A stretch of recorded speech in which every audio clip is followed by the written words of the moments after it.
our speaker is a frequent speaker at the Launchpad Job Club. He is also featured on our website with his legendary presentation on how he as a recruiter uses LinkedIn. And I always drive as many people as I can to our website to watch that 1 hour long video.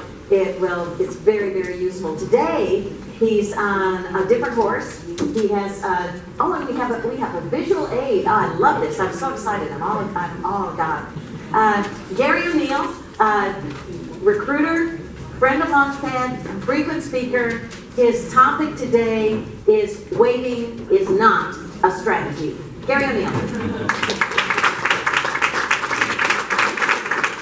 Hi, my name is Gary O'Neill. I'm excited to be here today. Thanks so much for being here with me. Just to give you a little bit of my background and kind of what I do today, the short version is I started my career as a software engineer.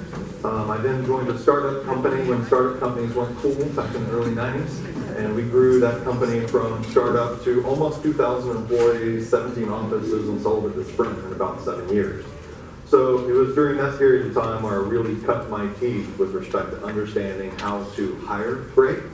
Following that, I started a company, Cool Hiring. We outsourced and managed recruiting departments for companies. And right now I'm director of recruiting for Austin HR. We've got about 200 clients here in town. So I've been inside of hundreds of companies doing consulting on how they hire. I have trained hundreds of recruiters as well as hiring managers and a lot of work on pretty much every angle. I've hired about 400 people myself. I learn things every single day, and so I'm here to share with you what I can about how this thing called hiring actually works. My notion is that if you understand how the game is played, it's a little bit easier to win. I think sometimes the way the game is actually played is a little bit different than maybe what people think it is. So I'm here today to talk to you about this particular topic called waiting isn't a strategy. All right, so am I going to run with green? Is that what we're doing? All right, we're going to run with green. Great. So you'll notice that this is a whole line of people. Here's what I'm here to tell you, is that there are a lot of people. In fact, I'll just ask the question, how many of you are waiting on something with respect to getting hired right now? How many of you? Show of hands, way up. A lot of you are waiting, right? Yeah, waiting. It's not fun to wait, is it? I really hate waiting. I really do. Part of the reason why I hate waiting is it feels like you don't have control, right? It feels like you don't have influence, right? Guess what? You don't, right? If you're waiting, you don't. And I'm just not a big fan of leaving my destiny in any way in somebody else's hands while I wait for them. So I'm going to talk to you about some things maybe that you can do, but before we do that, I just want to kind of set the stage for maybe helping you think about waiting or not waiting in a little bit different light. I kind of study a lot of things. I'm a curious guy. I read a lot about psychology. I read a lot about people's behaviors. I read a lot about decision making, because if I can influence people to make better decisions, I make more money, quite frankly. And so let me share with you just some general thoughts I have about waiting and influence. Is that all right?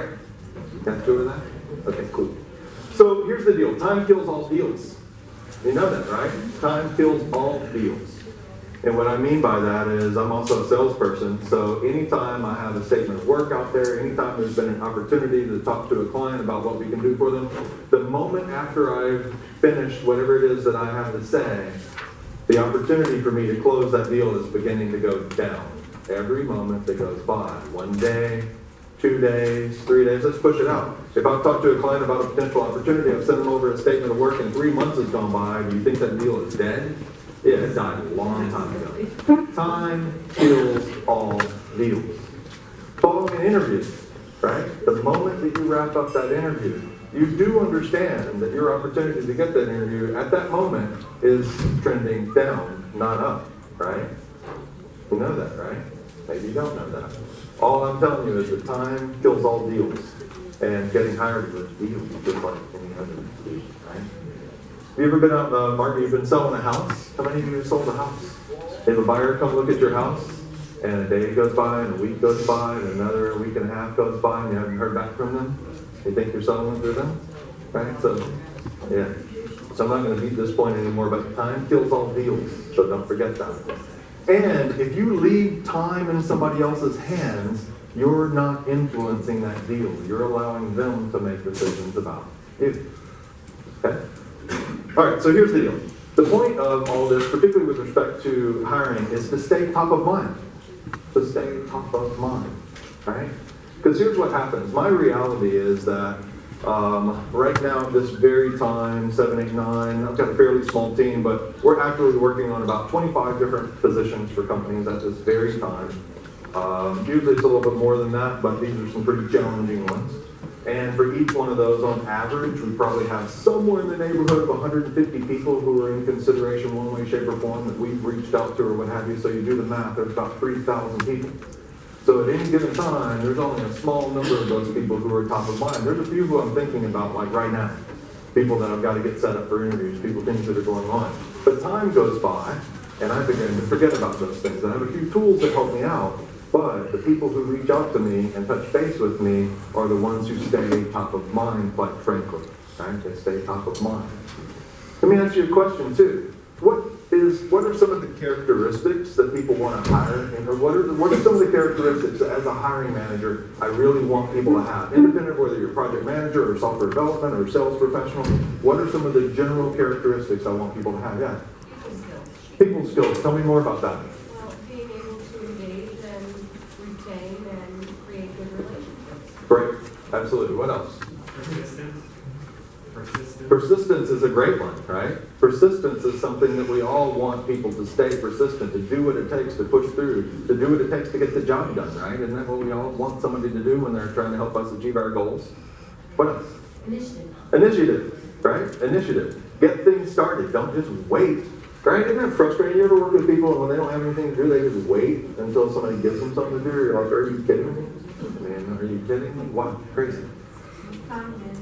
Time management, of course, certainly. Because if you're not on top of time, then things, they slip, and when they slip, when time goes by, is it good or bad? Time going by is never good. Enthusiasm. Enthusiasm, no doubt. Energy, right? Drive. Do what it takes to get the job done.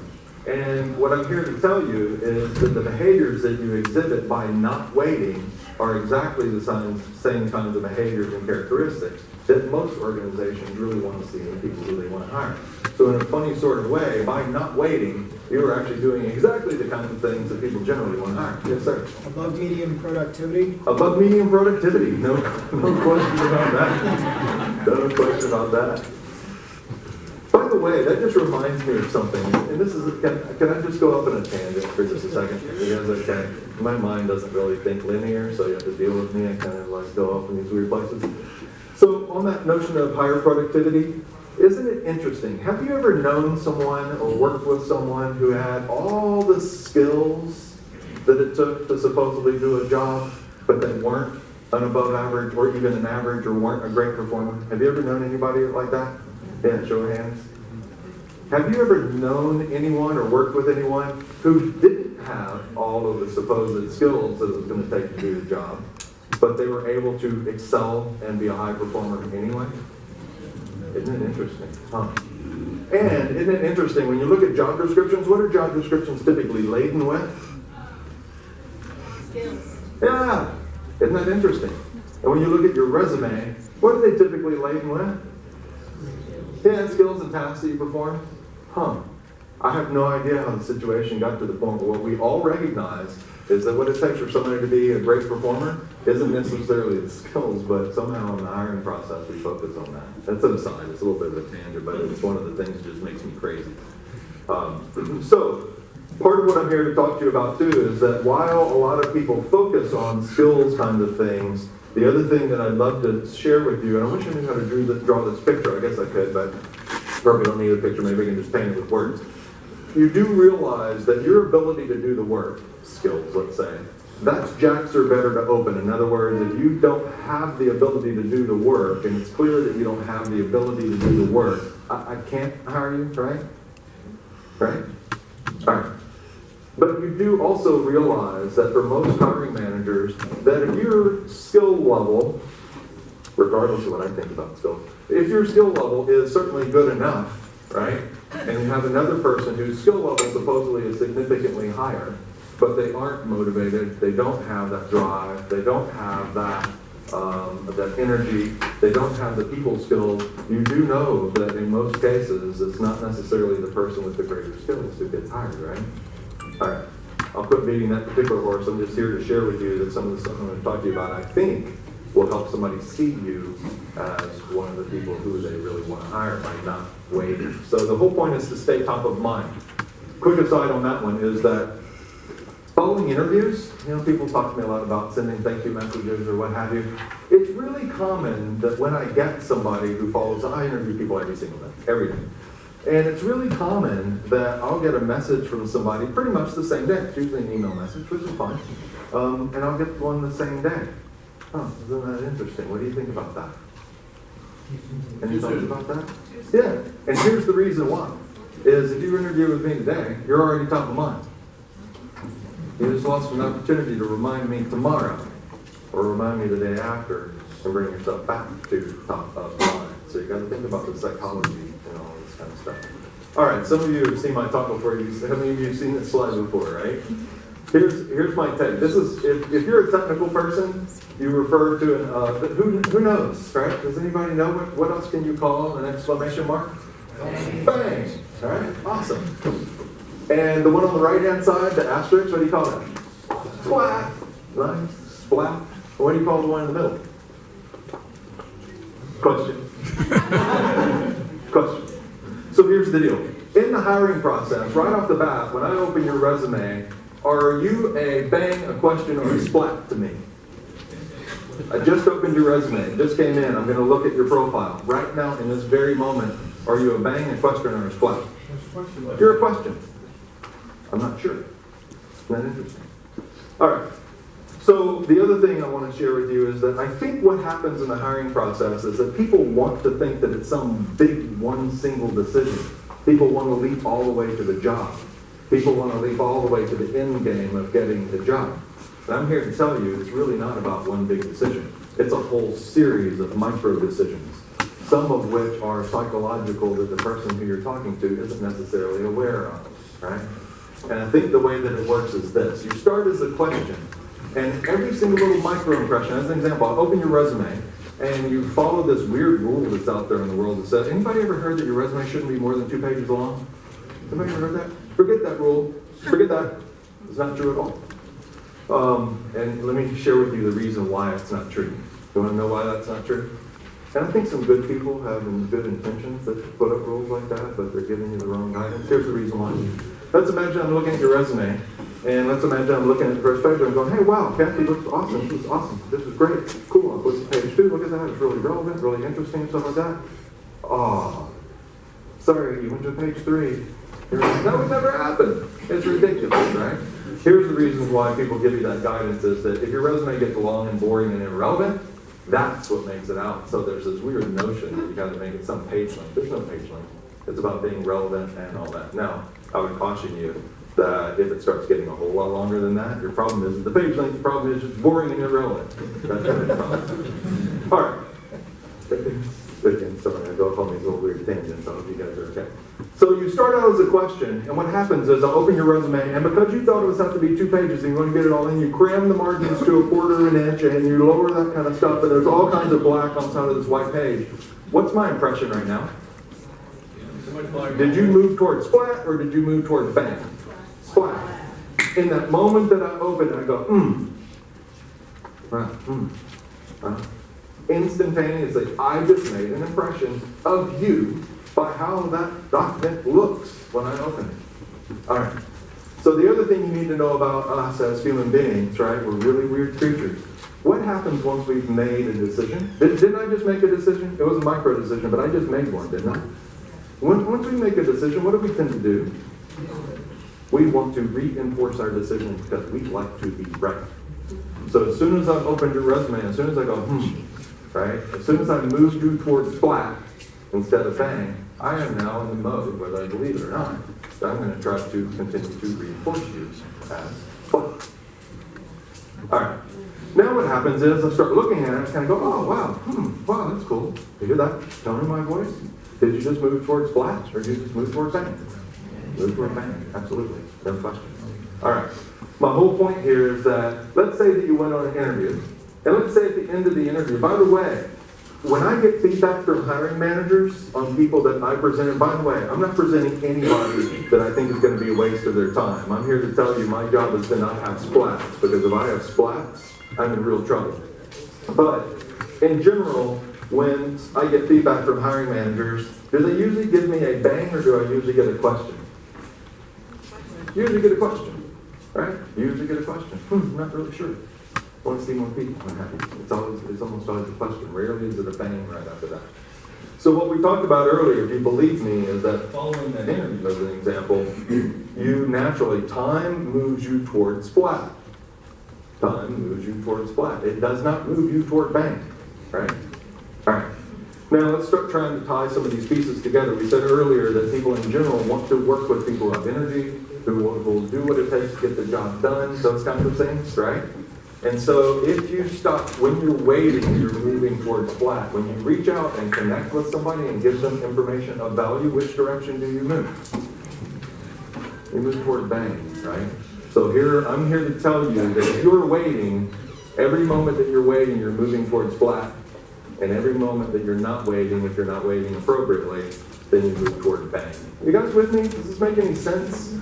All right, I just want you to kind of get the feeling for why I'm going to tell you some of these things, right? It also gives you the ability to influence. If you're waiting, you are not influencing. And I don't know about you, but maybe it's just me. I know I'm different, but I kind of like to influence the outcome of what's going to happen, particularly when it has regard to me. It's my job to make sure that I influence that. I influence things every day. The other thing I'm here to share with you is that while you're waiting, you do not have closure, right? While you're waiting, you do not have closure. And when you don't have closure on something, right? Have you ever studied or thought about, there's a whole science around attention. Anybody ever read or thought about attention? So imagine it this way. So if you imagine attention to be sticky darts with strings attached to them, right? They come from your brain and they go patch on something. And if you believe me or could run with this notion, right? Let's just assume that we all have some finite number of attention units, right? We all have a finite number of darts that are in our guns, right? And if you are waiting for something, you generally have attention units stuck to that thing that you're waiting on, right? And since you have a finite number of them, those are distractions, they're all kinds of things. So your ability sometimes to get closure on something enables you to remove those attention units from it and move them to somewhere where they'll be more productive. Because if you allow yourself the luxury of keeping attention units attached on things by waiting, what I'm telling you is that those attention units are not moving you forward. Those attention units are being wasted because they're moving you towards splat. Cool? We all good? All right. Some of the stuff I say probably makes people a little uncomfortable. I'm not here to make you comfortable. I'm here to kind of tell you how it is. So I'm going to do something a little bit different than I usually do. That's kind of the end of my presentation. And what I want to do here is turn this into kind of a town hall. I have a whole list of things that I know during the job search process that people wait on. But rather than going down my list, I'd rather go down your list. And what I want to try to do is, the best I can, it's a little bit dangerous, I'm going to wing it a little bit, but if you can share with me some situations where you're waiting, I will talk to you about, if it were me, what I would do. So Tuesday, I had an interview. Tuesday? Tuesday. Okay, great. I felt like it went well. Okay. But, so I was wondering when would be the best time to follow up. I was thinking that Monday would be better. That way at the beginning of the week, it's a refreshment. I don't know if Sure. today's better. But Yes. And that's going to be the most common one, which is waiting following an interview, right? Waiting on something following an interview. Okay, great. They This- told me that I should hear back in 1 to 2 weeks, but I figured I should touch base. Sure. Couple of great thoughts on this one, right? One is that the first thing I'm going to tell you, did you get any, do you have their contact information? The person who you interviewed with? I do. Nice, okay, cool. Did you, at the end of that interview, get permission to follow up with them? They said that the best person to follow up with would be HR. Huh, interesting, okay, interesting. So, my first suggestion is, did everybody hear this situation, right? Interviewed on Tuesday, they said it'd be a couple of weeks, you wonder when to follow up, right? So if I just start at the beginning of that, just make sure that anytime you're in an interview, get the other person's contact information. Best time to do it is at the very beginning of the conversation. Hey, you got a business card? Great, so now I got got their business card, I got their contact information. Even if I don't have their contact information, I can certainly get it off Indeed, but it kind of starts this whole dialogue when I get that information from you. And I would always make sure that I follow up with, instead of asking questions about when I'm going to hear back, it starts with this whole notion of, Gwen, I know that you're busy, right? If I was interviewing you, I'm going to pick on you for just a second. If I was interviewing with you, and I know that you're in sales, so you probably do this in sales, is that right? This is all about sales. Tell you what, if I haven't heard back anything by, maybe Thursday next week, would it be all right if I follow up with you? And what are you going to say? Yeah, usually you'll get somebody's permission to follow up. So that's always a nice thing to do. Because not only do you get their permission to follow up, you now have made a commitment to them in some sense when you follow up. So when you follow up with them following that interview, especially when you said, hey, well, if I haven't heard anything by Thursday next week, is it all right to follow up with you, right? Usually you're going to get yes. Sometimes you'll get no. But usually you're going to get a yes. Then when you follow up with them, your follow-up is just like I committed to, or like I promised you, or whatever it is. So it's an example of your ability to follow up on the commitments that you make to people. And that is a really great way to make those kind of impressions. Yes, Kathy? All right, so in his case, they told him to please follow up with HR. Mm-hmm. So should he do that rather than following up directly with them, which goes against their directive? Sure. Well, interesting. One of the things, did you hear Kathy's question? Right? All right. So I'm going to draw a picture of me. And the reason I'm going to draw a picture of me is then you'll understand the perspective from which I come. All right? So, what's that? That's a box. It's probably it's a rhombus. So here's me. I'm all around the edges of the box. So where I'm coming from, the perspective that I come from is right there, all around the edge of the box. The way that I'd answer that question, getting to the point directly, is I would absolutely follow up with the person who I interviewed with. Absolutely. Every single time. I would certainly follow up with the HR side too. Oh, so the question was, that Kathy asked, was whether or not to follow up with the interviewer or whether or not to follow up with HR, like they said. Do you have a contact in HR, by the way? I do. Yeah, okay, great. So I would always follow up with the interviewer, always, every single time, no matter what. And by the way, yeah? What if you have 5 or 6 interviews? Hang on, okay, we'll get to that one. So here's what I would tell you about following up the interviewer. By the way, when you follow up, you always have to be able to follow up with something that is of value to them.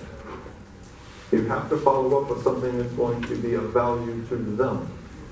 Because otherwise, I have people all the time, right? I have people reach out to me all the time for a lot of different things. But as an example, people who are job seekers, reach out to me and say, hey, I'd love to have coffee with you or something and talk about job search stuff. I'm like, okay, cool. So you want my time and take some stuff from me? That's great. I'd love to help out. But yeah, what's in it for me? Now, it just turns out that I love to do that. And so when I have time to do it, it's my love of doing that is what's in it for me. But it's kind of interesting. If I wanted to take it that way, I'd say, hey, this message is somebody, they're panhandling, they're on the corner, they're needy. Needy isn't pretty, by the way. Needy isn't pretty. So if what your follow-up is, hey, I'm just checking in, right? Hey, when do I get to move to the next steps? You're in the mode of taking. You are not in the mode of giving. So if you're in the mode of taking, I need a job, hey, when am I going to hear back? Hey, or what are the next steps? That kind of stuff. Don't send that message at all. That message moves you towards splat. Does that make sense? That message of being needy, that message of I'm curious, that message of what you're saying? Hey, I'm out here waiting, I'm uncomfortable, right? I'm needy. Don't send that one. Here's the message to send. Hi Gwen, we interviewed last Friday. I know that you're busy and such. Since that interview, I've been thinking about this thing that was part of our conversation. I've been thinking about that. Maybe you could answer a question differently. Maybe, hey, I saw that you guys, congratulations. I saw that you guys just closed this new particular deal. Something that says that you're paying attention, that you're thinking, and the point is, if in that communication, when you're following up with them instead of waiting, if you use that time and use those words to give them something that's going to make them want you more. What is it about me sending you an email message that says, hey, I'm just checking in, wondering what the next step is? What about that message makes you want me more? Nothing. Nothing about that. Except for, that's not true, except for, hey, you are persistent, hey, you are following up, you are following through, so it's not all that bad. But what I'm saying is that make sure that in your communications there's something you can provide them of value. I've been thinking about, I learned, maybe this is some information that might be interesting to you, something so that you can give it to them. By the way, if when you had that interview, you kind of closed it by saying, hey Kathy, if I haven't heard anything around next Thursday, I'll reach out to you and just touch base. So that'd be all right? Usually you're going to get yes. So one of the things I get to give her is follow up on my commitment. As I promised you, I'm following up. So I'm actually giving you something by following up. See how you set that up? It's a weird little dynamic, but you can set that up. So the fact that you sent them a message gives them something which is closure on whether or not you were going to follow up with them, although they weren't thinking about it. What else is in that? So I would, without question, follow up with whoever you interviewed with. Make sure if you're following up, though, it's got to be something, I was thinking about this, I haven't been able to not think about that, here's a suggestion that I have, here's how I might approach that, here's something I've learned about your company, your interest. Congratulations is a good thing to give them, which is praise, right? So you always got to bring something to them. What So good? is today or Monday top of the week better? You know what, I don't think that it matters a whole lot. The only thing that I'd say about that, since you interviewed on Tuesday, end of the week is probably wind down time. And so, and I'm sorry, I'm thinking this out loud. If you send it today, then it's wind down time, it's the end of the day, they're probably not thinking about it, they're going to the weekend, and you're no longer top of mind. If you send it on Monday, over the weekend, on Monday morning, their box is full and it went by really quickly, I'd probably do it Monday afternoon because I got the chance to bring myself back to top of mind. So when you're thinking about timing is, what's the ideal time to bring myself back to top of mind? And what can I give this other person that's going to be of value to them? Because as soon as you give them something of value, you move toward bang instead of splat. Cool? You're welcome. What else? Who else is waiting? I applied for a job last Friday, and I phoned yesterday to find out where they were in the selection process. And the person just said, we're actually going through resumes, we're going through applications right now. Feel free to call as often as you like to find out where they are. Sure. I'm thinking that's probably not aggressive enough for taking enough initiative. I wonder what your advice would be. All right, so the question was, you applied for a job recently, right? You did make a phone call, and what they told you was, just keep waiting, job seeker, right? Just keep waiting. Check in with us. Yeah, they were polite about it, but I mean, just keep waiting. Would you mind please waiting, right? Please wait. And move to the middle of the box, right? Please move to the middle of the box and wait, thank you. Who did you call? Not their name, but what role do they play in the organization? I called the HR department. So you called somebody with very little influence. And I actually asked about the position, and they said, well, I'll have to refer you to the staffing manager for that position. And I said, she said, what's the position? And when I told her what it was, and it's related to HR, she said, oh, I know about that position. Ah. We're interviewing about that. It did not occur to me to say, oh, and tell me your name and what's your role with that position. Because I hadn't sat here and listened to the rookies. Yeah, okay, great. So, did everybody hear that? So, the position is somewhere in HR. You asked about multiple interviews, and I didn't answer your question, so I won't do that. But it's an HR-related position? It must, yes. Okay, great. So, my general answer to what her situation, which is, she applied to the job, talking to somebody in HR and what's happening. Here's what I'm here to tell you this. So, can I change your question just a little bit? Sure. I'm going to generalize the situation. So the generalized situation is there's a job that you see that's posted somewhere, and it's a job that's of interest to you. And what's more important, by the way, rather than it being of interest to you, is that the key thing is it the kind of problem that you can really solve, and is it something you can really add value to? Your interest in the job doesn't matter very much, quite frankly. Your ability to perform in that role is what matters. So we got back to performance, right?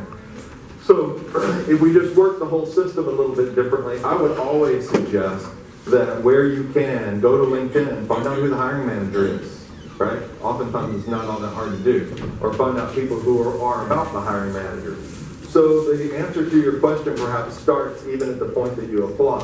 which is recognize who the hiring manager is. It's not terribly hard to get people's contact information, and I would reach out to them directly, even at the early stage of the process.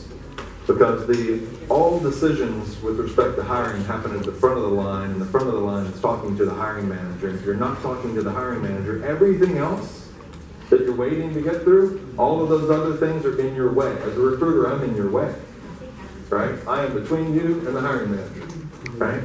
So I'd suggest you always try to identify who the hiring manager is and reach out to them and hold up their session. I think maybe in the video I talked to you about maybe the message you might want to send to them. So it kind of starts there.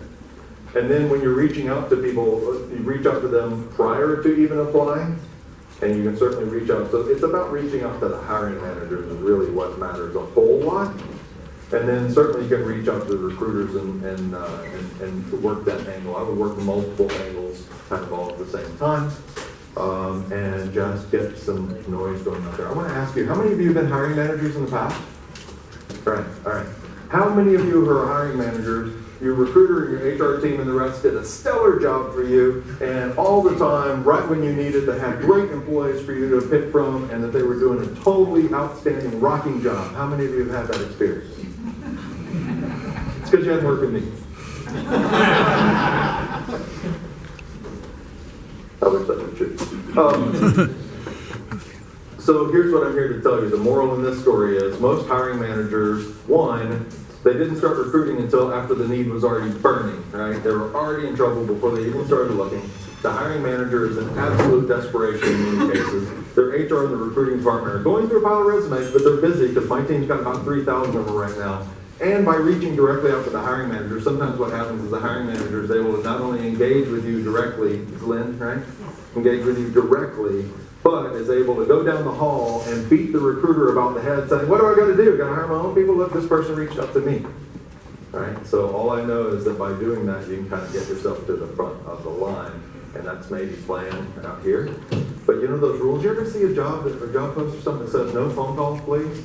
Whose rule is that? It's not mine, right? Not mine, right? Not mine. So I don't know if that answers your question or not. I hope somewhere in there was an answer for you. Maybe. So, let's assume I haven't, where I'm waiting now is, what I'm getting from you is that perhaps I can contact the hiring manager now.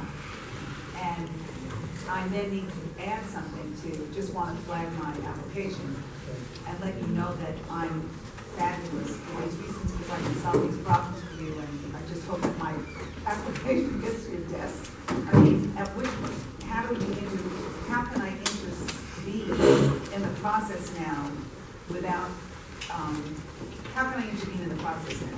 There is no question that intervening in the process right now is a little more awkward than it would have been prior to, if you had taken a strategy on the process in the first place. However, I don't think you do yourself much harm by going ahead and doing that. I would go ahead and take that move. Let me ask you a question real quick, and I will get back to your question. I know you have one too. So here's my thought, is that I think a lot of people have a lot of fear about reaching out to people because I think they think bad things are going to happen. So let's just talk about that for a second. So what's the worst thing that could happen by reaching out to the hiring manager and giving a really short note called, hi, my name is this, I do this and these kinds of things, I'll solve these kinds of problems. I'm hopeful that perhaps, you'll find me to be that kind of stuff. What's the worst thing that can happen? They say, thank you for sharing, and they think this person is breaking the rules. I don't want a rule breaker. We're taking it out of the, Right. taking it out of the race. Right. So that's the worst. That's the worst. Oh, okay. So what you said, the worst thing was that somebody could say, this person's bugging me in a way. They're going outside of the process. They're breaking the rules, and I don't want to, I don't want to play with them, right? That's the worst thing that can happen. Let's talk about that for just a second. So here's what's likely to happen. One is they probably didn't pay so much attention to who you were that when you come through the regular channel a week and a half or 2 weeks later, that they're going to recognize that you're even the same person. All right? That's the reality of the situation. I promise you that. And also, I think that the fear that you're talking about is reasonably unfounded, I think that you'd find that in the majority of cases that that isn't really what's going to happen. I think you'd be way more likely to find a hiring manager who would be receptive. And from the show of hands of hiring managers earlier, how many of you as hiring managers, you have an HR department working on some stuff for you and they weren't getting the job done, would engage with somebody who reached out to you and said, hey, this is who I am, this is what I do? How many of you would engage with them? How many of you who are hiring managers would not engage with them? There's your answer, right? No hands. All right? Thank you. Cool. Now, the best thing that can happen is a much better story, right? So I think that people's feeling of the risk is unfounded. And the reason why I think their feeling of the risk is unfounded is because in those few cases where you have somebody who had a negative impression because of you not following the rules, they're so not paying attention to who you are that they're not going to even remember you after the fact, quite frankly. Right? And those people, I'm going to be a little bit bold, those people who would harbor that kind of a grudge, I'm telling you, you just dodged a bullet. Is this helpful? Yeah, Gary, Are you sure? Okay, all right. So let me get back to the question. Your question earlier was about lots of, tell me your question again.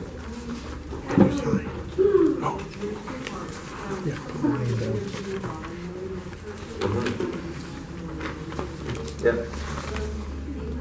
All of them. All of them.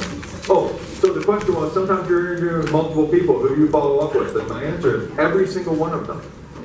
Every single one of them. Can I draw you a picture? Another picture? Let me try this picture. Thank you. I've never drawn this picture before. It just popped in my head right now. So, if this is our chart, right? And up here at the top of the chart is a bang. And here in the middle of the chart is a really bad, poorly written question mark. And down here at the bottom of it is a splat. Let's just assume that we're in this interview situation, and let's assume that it went like most of them do, and you're somewhere in this neighborhood, right?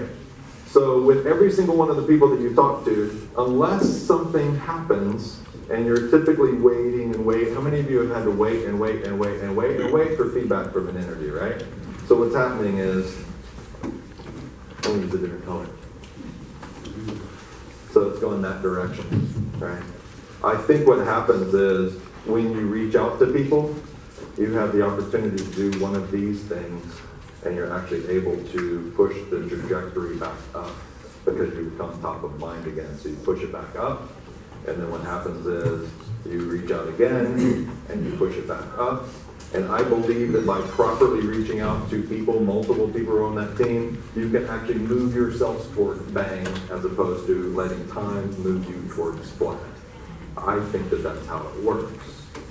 Maybe I'm wrong, but I've been party to about 15,000 hires at this point in time, and in the statistics of all things, the candidates who reach out to me, who will work with me, or even if I wasn't in the equation, who are participants in the process, I promise you it works out way better. You had a question. Yes, I have applied for a job, which I didn't get. However, the recruiter really liked me. Yep. I did all the right things. I sent a card, Yep. followed up on the phone, an email. Yep. He answered me. We had a dialogue. Great. And then yesterday he said, well, finally, the HR, the hiring manager, decided to move on with another candidate. Yep. However, she sometimes changes her mind, so I'm keeping you in the loop. All right. So I wrote him back. I'm kind of confused, like, I can't grasp what you mean. Am I at the front, middle, and he's like, well, actually, she decided on someone else, and we will keep your information. Yeah. It was probably just a weird communication on that recruiter's part, right? Probably just is. So all I know is that, have you ever heard of something called the takeaway clause? You guys ever heard of something called the takeaway clause? All right. We're weird animals. We want what we can't have, right? We want what we can't have. And so in this particular case, it's probably a done deal, right? Probably a done deal. And so if I were you, I would follow up with the hiring manager and I would follow up with the recruiter. And my message, even though the recruiter's kind of leaving the door open, right? Your attention unit stays stuck to that. And instead of doing that, why not go to closure? And why not say, even to the hiring manager, hey, I do appreciate the time and the opportunity. I learned these things along the way, make them feel a little bit good about that. And essentially you close the door and essentially just say, hey, thanks so much for the opportunity. If it ever presents itself, look forward to hearing from you, and you shut it because that door is probably not open, and don't leave it open, get closure with it. And in a weird sort of way, that follow-up with the hiring manager and with the recruiter, they're gonna like you more, quite frankly, because you just took yourself away. When you're waiting for interview feedback and such, my suggestion to you is I like to do, I do the takeaway close on the third shot, right? With anybody, with any deal that I'm particularly doing, just whatever process. There's the first follow-up, hey, thanks so much, I learned these things. Second follow-up, hey, I don't really want to be a pest, hey, I've learned these kinds of things, there's something of value to you. The third follow-up is kind of, we're going to be along the lines of, hey, understand that things are busy and the rest, I'm going to make the assumption at this point in time that things aren't going to move forward. Appreciate your time, hey, I've learned this stuff, again, adding something of value. Thanks so much, and you basically are taking yourself out of play. So if you're taking yourself out of play, what happens? Right? And this is, by the way, this is by not waiting, right? Following up on an interview. You're going to take yourself out of play. So the situations are, let's play this out. So the possibilities are that they really do like you. They really are interested in you. They just got really, really busy and haven't followed up. So by reaching out and taking yourself out of consideration, did you just move yourself toward bang, or did you move yourself towards play? You moved yourself toward bang by taking yourself out of the running. Amazing, right? All right. The other situation, the other extreme is they really aren't going to hire you. They didn't like you at all, right? You're not a fit for the position. It was a total waste of their time, right? And you weren't going to get consideration. You reach out to them, you take yourself out of the running. What just happened? Save the time. And you got closure, you were able to take your attention units off, and part of the reason why sometimes people don't reach out to you is we hate to tell people no. One of the worst things in my job is by communicating with professionals who I really like and human beings who I care for, and telling them this deal isn't moving forward is the worst part of my job.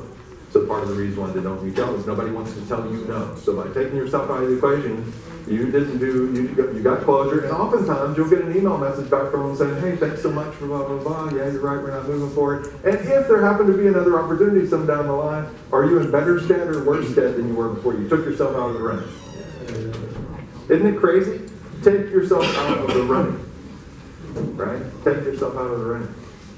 Yes? I'm applying for jobs with large entities like State of Texas, Seton, UT.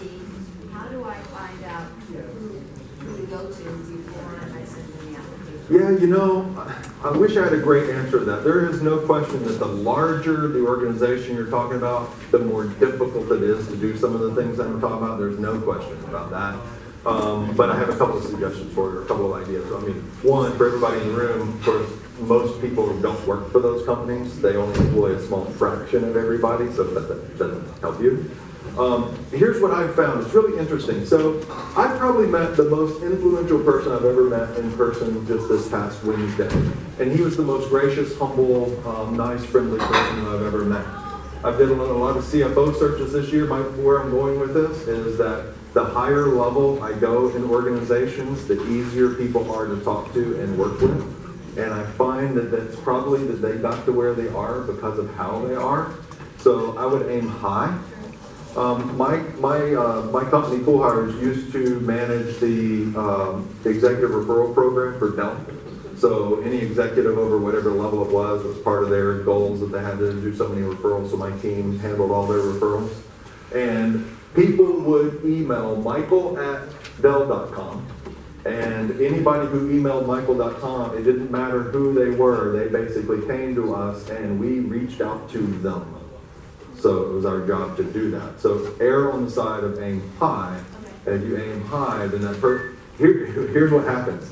So let's say, what department would you be in, let's say? Possibly human resources or charitable activity. Got it.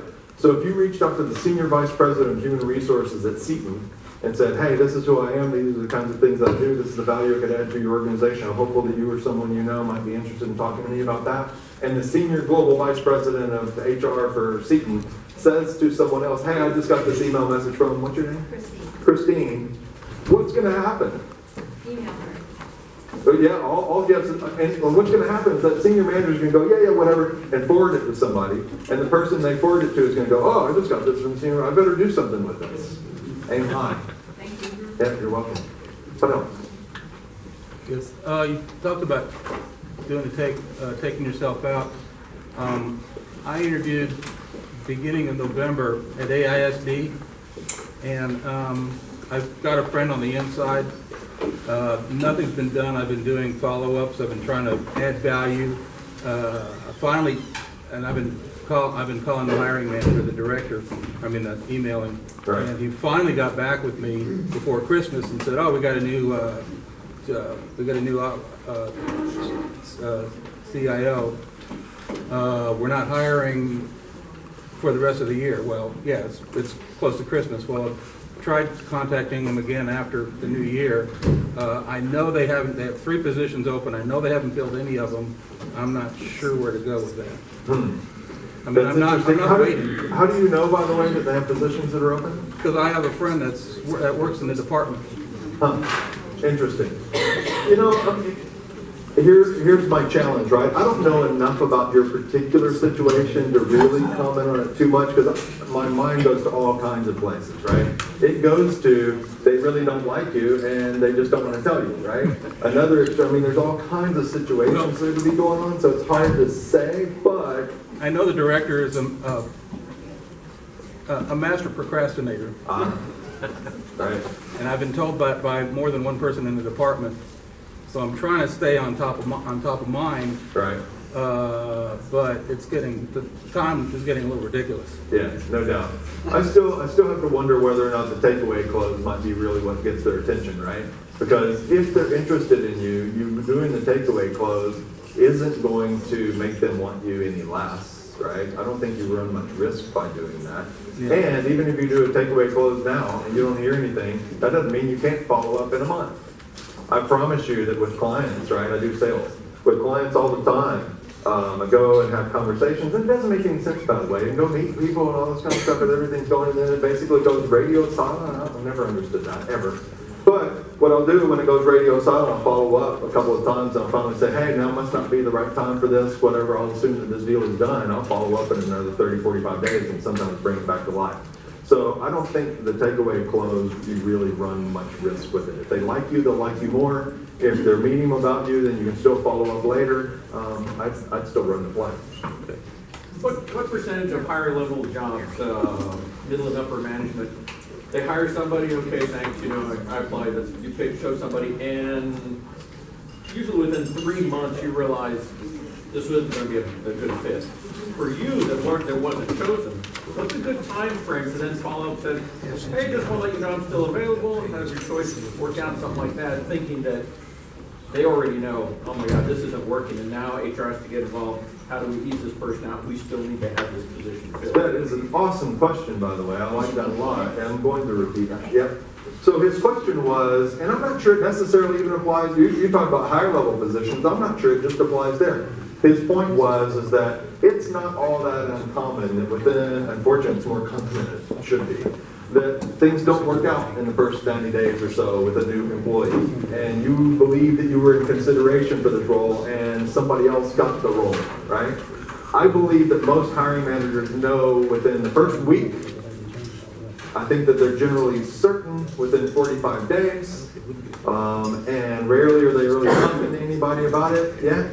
But I believe that if you're in the 30 to 45 day range, the handwriting's already on the wall. And so it certainly wouldn't hurt after that period of time to just kind of follow up. Now my follow-up in that particular case would be, hey, I was just thinking about the conversations we had, or I found some news, congratulations, and still, again, you gotta bring them something, right? You still gotta bring them something in some way. But I'd reach out in about 45 days. That's what I would do. Roughly what kind of percentage have you run into where that does happen? In really higher level positions, 5% of the time, maybe 10% of the time. And as you move kind of to less senior, less decision maker kind of positions, it happens a lot more. That happens a lot more. It's interesting. Yeah. Okay. All right, Gary, I was kind of wanting to tag on to that lady's situation. It sounded like there could have been an internal recruiter that was dragging on. I just had a situation where I was contacted by a recruiter, and they were trying to fill a position with a company downtown, and they found my resume from 3 years ago on somewhere on the net, and so they wanted me to come down and meet with them, with the recruiters, and I did. And so they submitted my information along with others. And this is a third-party recruiter, right? Like That's me. correct. Okay. Yes, that's correct. And so a week later, I'm touching base with the recruiter, and they're saying, we're just kind of feeling a little frustrated too, because and apparently there's a test that needs to be taken, and you have to pass with a B before you can get the interview. Right. And so they said they're getting kind of frustrated because the people internally are asking them questions. Does this candidate have this? Does this one have that? And they're kind of like, why don't you just send them the test and let's weed them out and see who, and then you can ask those questions. So they're kind of playing with that. And Right. they're hearing that there may be more than one opportunity in that company. Sure. And when I had gone to meet with them, they had said that there's another company similar that's going to have some positions open, and they gave me the name of that company. And I just don't know, do I step on toes, try to go to that other company? What's the protocol? So there seems to be several questions in there. I think the specific question was about where you go with respect to this other company. That's one. Okay. So what was the other question? I'm kind of doing the waiting game with these people, and I don't know who the true hiring person is, but I do know they have an internal recruiter at that company, recruiter to recruiter. Got it. Okay, great. So there's two questions here. One question is really about waiting, and I'll answer the other two. The first question, if I get it right, is that you're working with a third-party recruiting firm like mine, and they presented you over to some company. They're telling you that they're frustrated with this other company's ability to move forward, right? But I live that, that's my life, right? I totally understand that. So what I do as a recruiter sometimes, depending on position, is I'll actually get the candidate to reach out directly to the hiring manager, particularly if there's a recruiter situation going on, and to essentially say, hey, I've been working with Gary O'Neill over at Austin HR. I just wanted to reach out to you. I'm a professional who does these kinds of things, solves these kinds of problems, and I look forward to the opportunity to talk with you. I mean, we would work together in conjunction. It's called both of us together are going to be pinging that person. If I have a recruiter-to-recruiter relationship, sometimes it's inappropriate for me to do that. It's not inappropriate for you to do that as long as you keep the recruiter in the loop. They're going to be uncomfortable with that, but at the end of the day, I mean, that's how I play the game. Most other recruiters don't quite play it that way. But I certainly refer them and point that out. Does that make sense?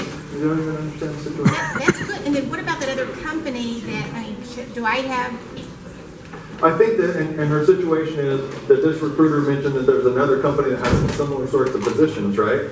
So I think the ethical thing to do in that case is to reach out to the recruiters who you're working with. Hey, you talked about this company. I mean, is that a real opportunity? How do we get presented over there? And when they hem-haw and whatever, they just lost the opportunity and it goes around. Okay, because they may be waiting to get a contract or something from them. Who knows, Okay. right? Who knows? Thank you. Who knows? It's a funny game we play, right? Yeah, and I think we need to probably get around to wrapping it up, right? One more question. One more question. Real quick, you said follow up with everybody. Yeah. So if I had an interview, 4 hours, one person, three people, one person, three people, is that however many individual emails or per interview? Sure. Shoot 3 for 1? Sure. And it's peak, right? Yeah, okay. So his question was, lots of interviews, some panels, lots of different people involved in the hiring process, right? So probably what I'd do is really recognize, Pete, you know who was the influencer and who's the decision maker in that particular case, right? Yeah. So reach out to the influencers, reach out to the decision maker, and everybody else with your pawns anyway. So.